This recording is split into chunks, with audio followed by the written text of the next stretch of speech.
हाँ जी, तो बच्चों के आ रहे थे बहुत सारे मैसेजेस कि सर एमसीक्यू सॉल्यूशन दो, और जैसा कि मैंने प्रॉमिस किया, मेरी जस्ट अभी क्लास खत्म हुई 6:15 पे और मैं आपके लिए आ गया हूं एमसीक्यू सॉल्यूशन लेकर। उस समय मेरी क्लास चल रही होती है। तो बेटा एमसीक्यू सॉल्यूशन में मैं आपको बता दूं, 2 या 3 एमसीक्यू ऐसे हैं जिसके लिए मुझे बुक दोबारा से देखनी पड़ेगी, और क्योंकि आप करंटली अभी पढ़ रहे हैं तो आप एक बार एग्जैक्टली उसका आंसर सही से देख के बताइएगा और नीचे जरूर कमेंट कीजिएगा, ताकि मैं ऊपर लिख दूं बच्चों को कि भाई इस वाले क्वेश्चन का आंसर ये वाला एक बार क्रॉस चेक कर लेना। और वो कौन कौन से क्वेश्चन नंबर है वो मुझे आप नीचे कमेंट करके बताएंगे और अपना स्कोर भी बताएंगे। मैंने अपनी बेस्ट जजमेंट एनालिसिस से आंसर बताए हैं, आप अपने अकॉर्डिंग इस आंसर को बताएंगे। तो पहली केस सिनेरियो पे आता हूं, ध्यान से सुनिएगा बेटा सारे बच्चे। ABCD से कोई बच्चा मैच ना करे, पूरे आंसर्स को पढ़ना है। ABCD केस सिनेरियो ऊपर नीचे सब अलग अलग होते हैं सबके पेपर में, तो आपको क्वेश्चन कौन सी केस स्टडी का है पहली चीज, तो उसका आंसर क्या बता रहा हूं मैं, ABCD पे नहीं जाना है, ठीक है। तो अब पहला जो क्वेश्चन मैं बता रहा हूं आपको वो है आपको आरोहन का, ठीक है, आरोहन इंडस्ट्रीज का।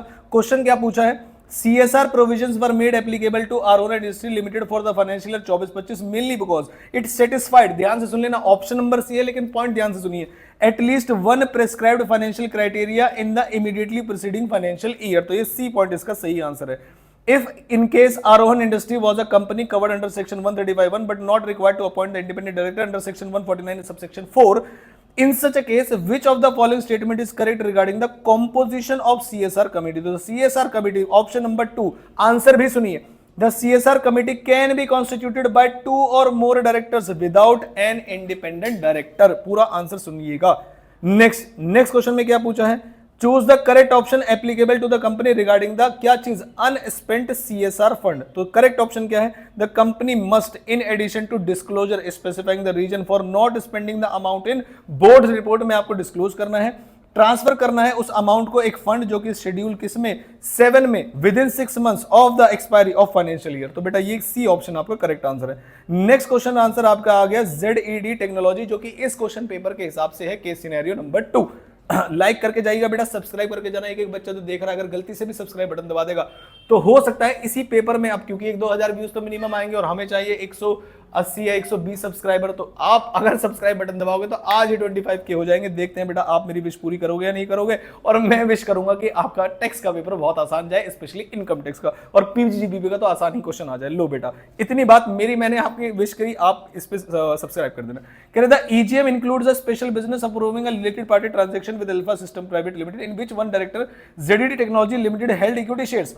Which statement is correct as to transaction of the special business in the meeting? Correct, disclosure by way of an explanatory statement under section 102 subsection 2 is mandatory as the director holds more than a specified percentage of the shares needed for such a disclosure।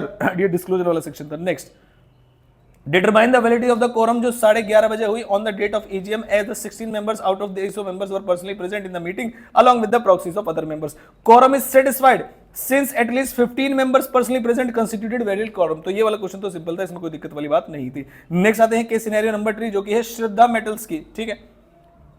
Question पे आते हैं बेटा श्रद्धा वाले पे, the penal rate of interest payable on deposit of Rajesh until it is claimed by him.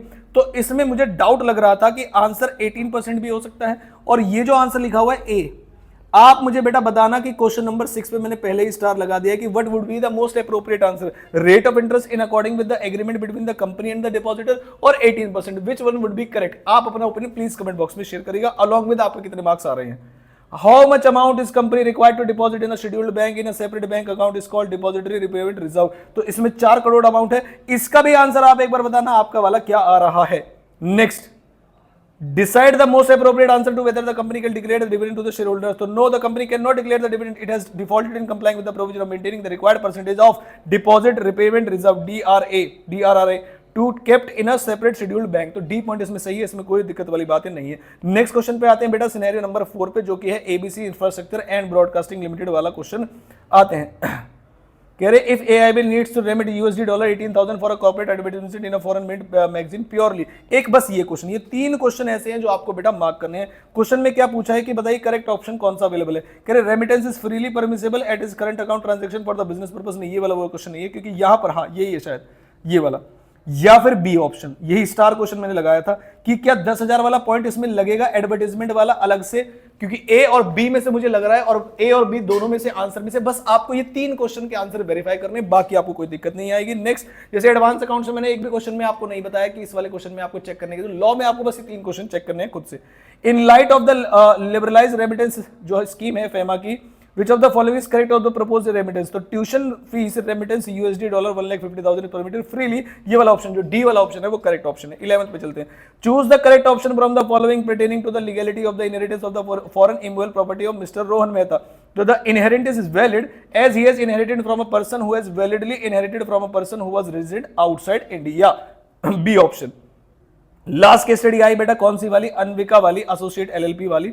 आगे चले आगे चले आगे चले, क्वेश्चन ने क्या पूछा है बेटा, whether the requirement of resident India of the designated partner has been fulfilled by them, yes, क्योंकि आपको अमेंडमेंट पता होनी चाहिए।